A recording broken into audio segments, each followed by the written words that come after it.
This one's going to be interesting, isn't it? The energy. So wow, amazing. Thank you so much. Where did we even go? It was, it was unexpected because there was such like sort of like a compassionate sort of documentary film that we saw about the waterfall and the movie and all of that. So that was really sweet. And then all of a sudden we had a very interesting twist of style and content. And it was amazing. So what inspired you to make these films? They were so different. Great question. I will start with the fairy of the water, and I guess the whole story is in there already. But it was one of those. It was exactly like it was. It was unscripted, unrehearsed. It was as spontaneously filmed. I was in there for a film festival, and it was my first time in the UK. My accent is from Brazil. I live in Australia, and I'm very confusing, and I am here now. Thank you very much for having me. And so I was here for the first time, which was extremely special, especially after the 2 years lockdown, which I truly thought I would never ever leave Melbourne again, because that's what it looked like. And then I went to this town called Leighton Buzzard to then a film festival and participate in a filmmaking challenge for the 8 hours film. And then I love walking. My favorite part of traveling is to go for long walks and get to know the place. I think that's the best way to get to know a place, to really walk in. And I like to spend a good time in a place, like, quite some time in Birmingham. So I love it so much. And to walk, and by the time I go back home, I like to feel I'm part of this place. For me now, this is home. I like to make the place home. I don't like to go to places just for a quick trip. I like to really belong to the place. So in Leighton Buzzard, it's a small town. I went to the canal, and the first day in the canal was for the pink boats. And I was like, that is so cute. And I took photos and sent to my friends. In Australia, who love pink. We all girls, we love pink, right? And then on the way back, I saw Holly, and I told her, I love your boats. And we started talking, and it was really those moments that you feel like you met your lost soul sister. We had so much in common, and just that. She's very inspiring, and she's very open. I'm a very open person, as if anyone comes to me, I'll give you a hug, I'll talk forever, you have to drag me out of it. And we just talk and talk for hours, like we knew each other forever. It was just so beautiful. And she told me some of my story, and I was like, I need to make a documentary because his story is extraordinary, and I believe that everything happens for a reason. I believe I was there in that moment, because I could have walked any moment and she would not come out, but she came out at that moment that I passed, and I have to say hi to her. That's what I do. I just say hi to strangers, And then, I have to make these. So by the end of the week, I was there for the whole week, and I scheduled Suzanne, which also helped with the other film at the end, to film, and I just had to share her story. Just one of those things you have to, because I think we can learn so much from that, and that's the story about that. I mean, that one absolutely amazing, because it was so inspirational, from start to finish. The words that she was saying, what she was sharing of herself, her journey, and then still being so positive. And I can see why you connected, because again, you're very open, very, positive energy is clear for everyone to see. And what a sweet moment it was at the end as well. I'm sure there's going to be a few questions about that specific one, but before I hand it over to the audience, I do want to ask you about the other ones as well. So not only is this lady film directing and producing and all of the other stuff, she's also acting within her own films, which is, that's pretty cool. You're a one-man band, is that a one-lady band? Yeah, I try to get other people in the band, but I believe in time in life when you want to do something, you do it. And I'm very open. I say, hey everybody, I'm doing this, you can do it, And sometimes you have a time frame, and you have that return. And amazingly, both the other films were a challenge. And the cats film, the story behind that, first of all, I love cats. Anyone love cats here? I love cats. So I love cats. But the story behind the film is even more special. That was 2021. I just saw in the credits. It was just between lockdowns, and I had pretty much PTSD, whatever the word is. Sometimes I forget the exact words of things, but the lockdown was quite traumatic because Melbourne was like this: you wake up, oh, it's open, and then they would say, oh, lockdown again from 8 o'clock tonight, and we have curfew. We cannot leave the house after 8 o'clock. I remember many times. Is this in Brazil, sorry? No, in Melbourne, Australia. In Melbourne. Yeah. And then many times I would make plans, and then, by 10 o'clock in the morning, they announced the shutdown, and that creates such a shock in the system because it just basically what I had to do to survive. Because I used to run events, being a filmmaker for a long time, being an actress. I'm an artist, heart, soul, bones, blood, everything. I'm an artist, I'm a creator, I'm a people's person, so I always work in events and people, film, whatever is out there in the world. So you lock these things at home, it's like you're locking a wild animal. It's crazy. So I went severely depressed. I lost my mind. I would run every day. I think exercise is the best way to get over, depression, anxiety, everything. But basically my weight, and I lost all my job, of course, like most people did, like many artists usually lost their jobs as well, because it happened to me as well. And for me to survive, I had to kill everything I ever loved and dreamed of. I stopped making plans, I stopped dreaming, I stopped wanting, because this all looked like this can last forever. The 14 days to flat the curve was not 14 days, it was 2 years, It was a massive lie. So I was, no, I don't want to make film, I don't want to write. I couldn't look at the things I used to do before without having breakdowns and crying. I didn't look for my whole previous life for months. And then when I put my name to go to that 40-hour challenge for the cat film, I was petrified. I was nervous the day before, and then I couldn't even leave the house. I had my best friend on the phone the whole time, kind of pretty much holding my hand over the phone to say, get out of the house, you can do it, because I was just in shock.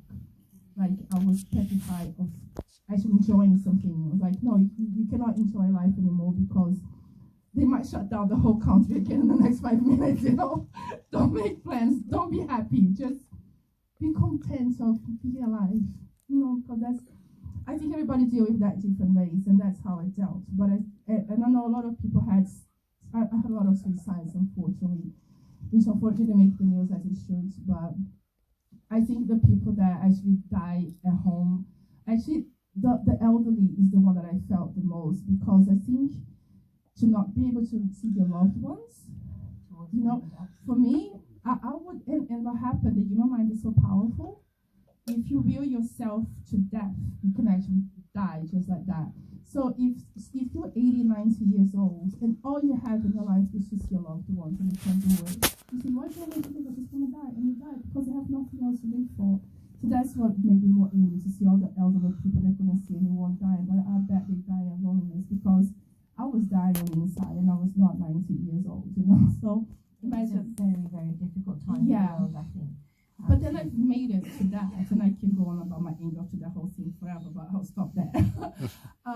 So when I made it, and actually I started to cry because I couldn't believe it. And I knew some of the people, and they all started to hug me like, it's okay. No, but I arrived at the challenge. I was crying my head off because I actually made it, And then I helped a few other people in the other projects, and then they're like, should make a film, because everybody knew I was a filmmaker, but I was still confronting that shock in my system, And I was like, okay, so my boyfriend at the time had that cat, so I spent lots of time in the lockdown with that cat. And then when I was helping someone else, I saw the dead cat, the microphone looked like the cat. Like, I'm gonna make a film about that, And then someone joked, you should kill the cat. No, I don't want to kill cats, even as a joke, but resurrect the cat, that's something I can do, And then that's how that was made. Now that's pretty crazy. That's pretty out there. That was, I mean, it shows the strength and the resilience that you're going through such a traumatic time, and then you turned it around with the support of your friend, and to take something like that and try and make positive things. That's pretty cool. So yeah, the mic and the stroking, and I did see that, and I thought, what on earth is going on here? But what a hilarious turn of events.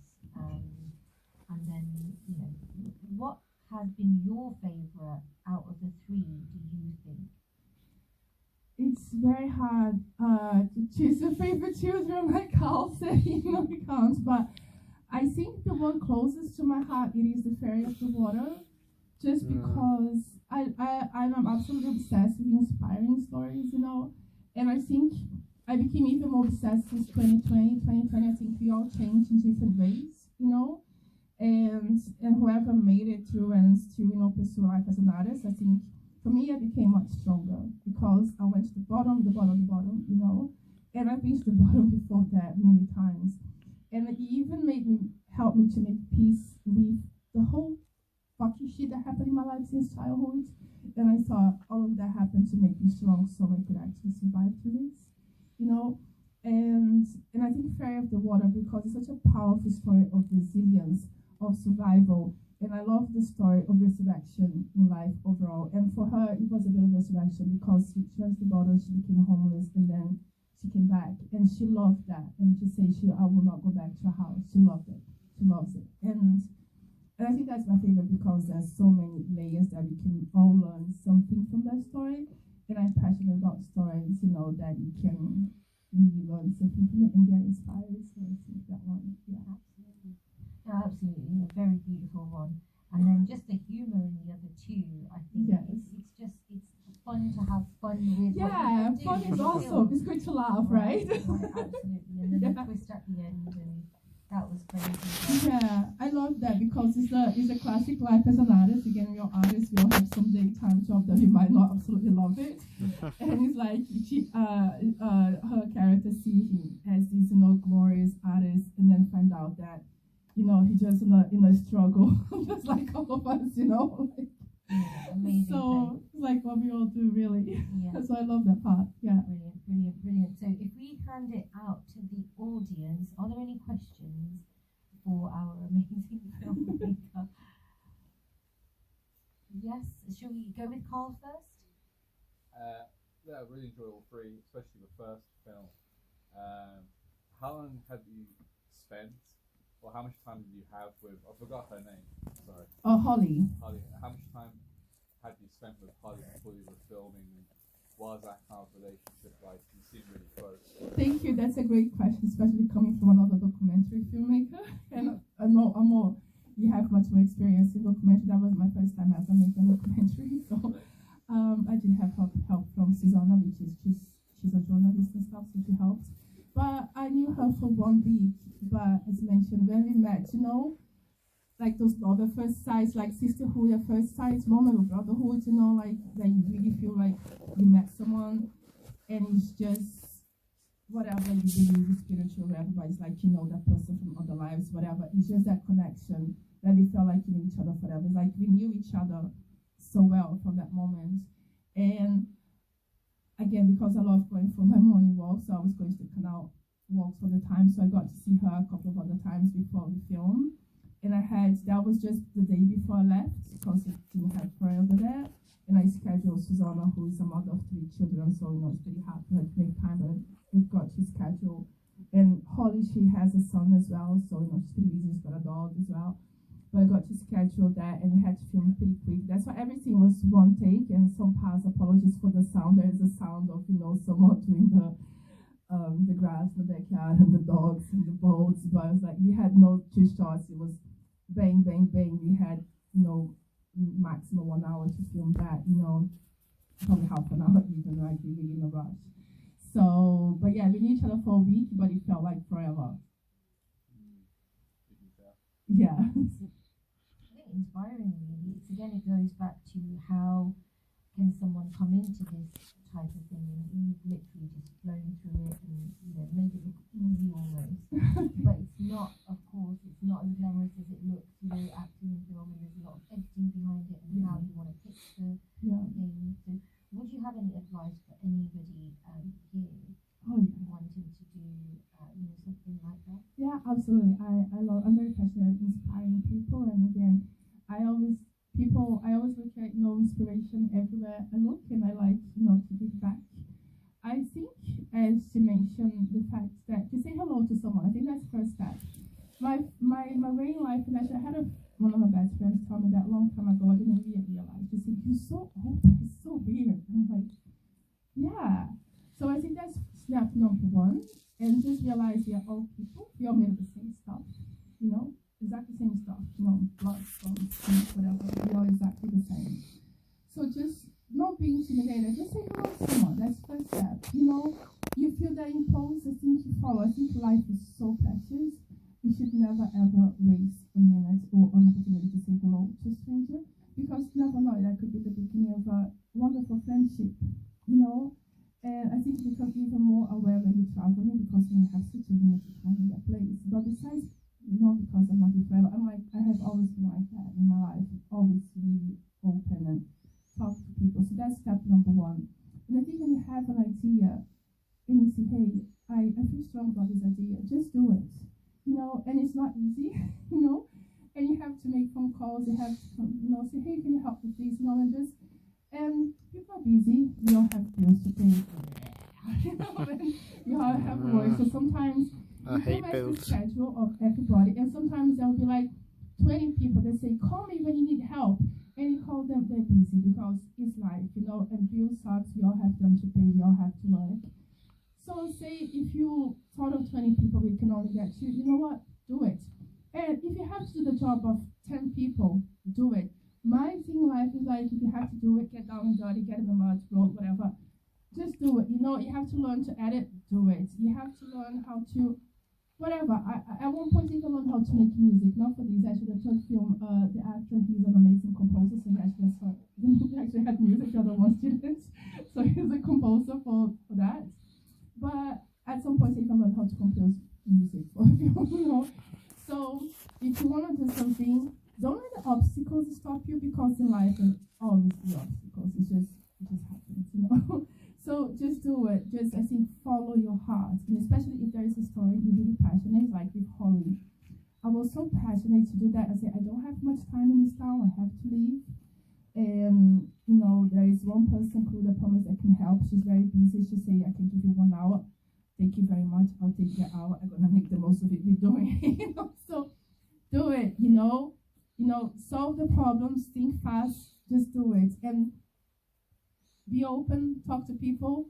Ask for help. Learn new skills. Do it. That's it. Thank you. Do you have questions? I just wanted to make a comment.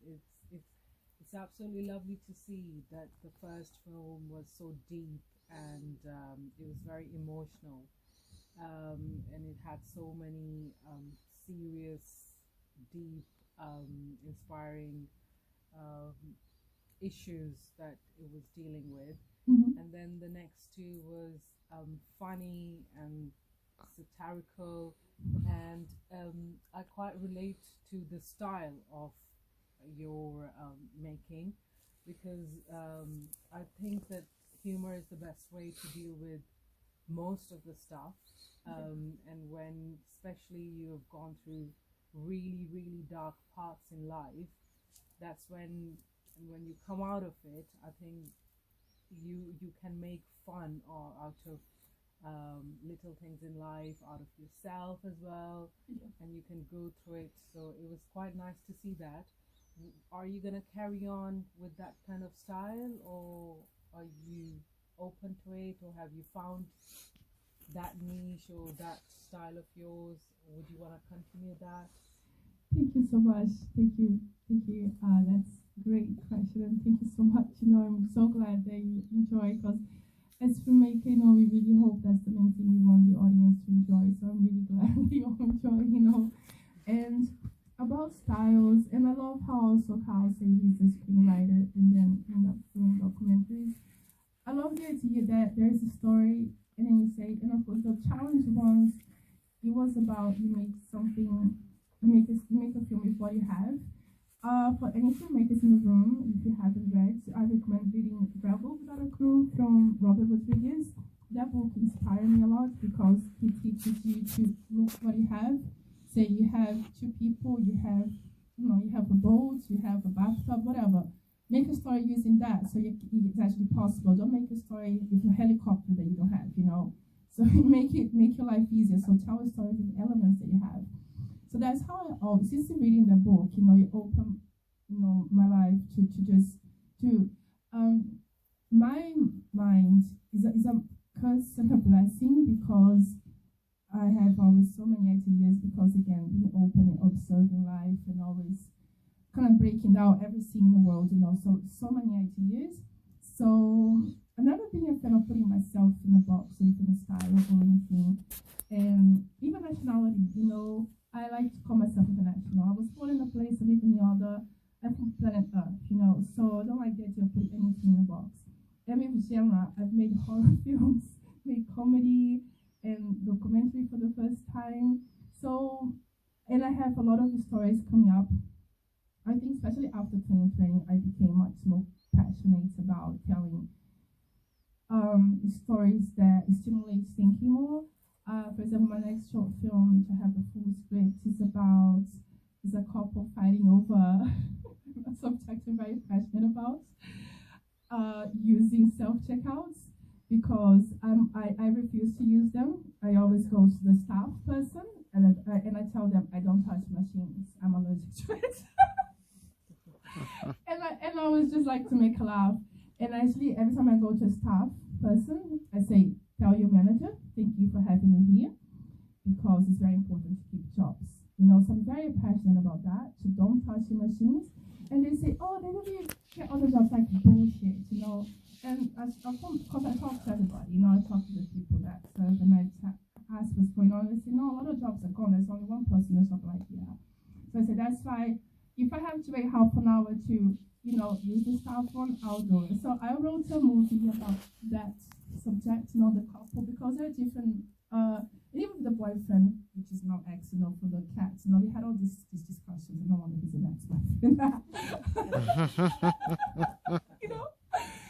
So we want a film documentary about you where you're the full star. We want to know everything because it's so interesting. Your take on everything and your passion. This is amazing stuff. Carry on. Just put that on the bucket list. So I really am funny because I was gonna make the film about don't touch the self-checkout machines in 2022, and I got the amazing location. Got a TOP, but I had only 1 week left in the UK, and then he got COVID, and I couldn't reschedule, and I didn't get to make it. And this time, I actually came to the UK to publish a book. Oh wow, so you're an author as well? As well, yes. So I started to write when I was here first time in 2022, again inspired by the events of 2020, that gave a lot to stimulate the mind. And I spent the whole year writing every weekend while working full time, and so I spent a very antisocial year. So I came back to publish here because the whole story is set here. So I've been busy finishing the book and then submitting to publishers or to agents. So I haven't had the time to make as many films as I wanted. I didn't get to make that one, the one with the artist that was made in 2023 when I got here. And so I came here to publish the books. I haven't made the films, but I still want to make the one about the self-checkout machine. If anyone has a house in Birmingham, camera crew, whatever. However, I do have to leave back to Australia in 2 weeks and a half because my time is running out. But I will be back later in the year for sure because I love this place, so I will be back. And every help, please come and help. I want to make more films and I want to help all of you as well. Amazing. Look, so time's short and there's so much more that we'd love to hear from you. If anyone's got a contact with supermarkets or anything, look, make this happen. And we'll definitely see this. If people want to connect with you, how can they connect with you? What's the best way? Oh, thank you. Probably Instagram. My name is Shailla Quadra. Probably saw in the films. So Shailla with double L-A.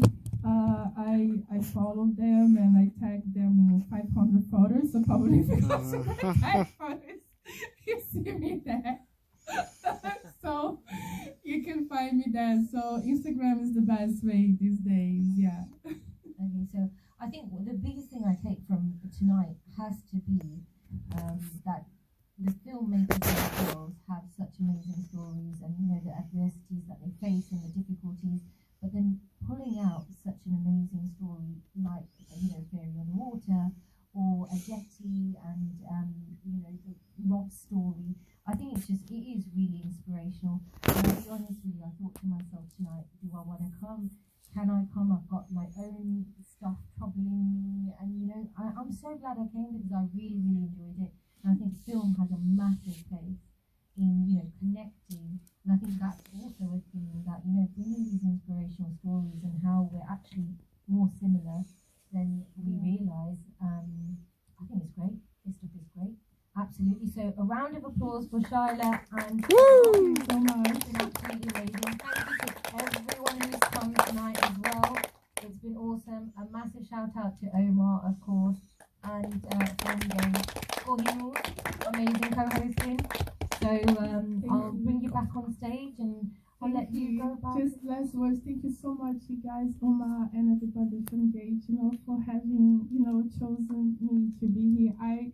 That was surreal, and I was so pinching myself. You know, I think, you know, maybe I just, do you know when you think something? Oh no, I think it's like to go to Beatrice is so awesome, you know. So I'm so grateful. Like, you can't imagine how special this is, like, you know, to be here. And I love British films, I love Britain, and I love, you know, everybody that I've met along the way. So thank you so much from all my heart. Thank you so much. Amazing. And for someone who loves Birmingham, you've got to be now an honorary Birmingham person. So Brummy, that's it. So welcome. Thank you so much.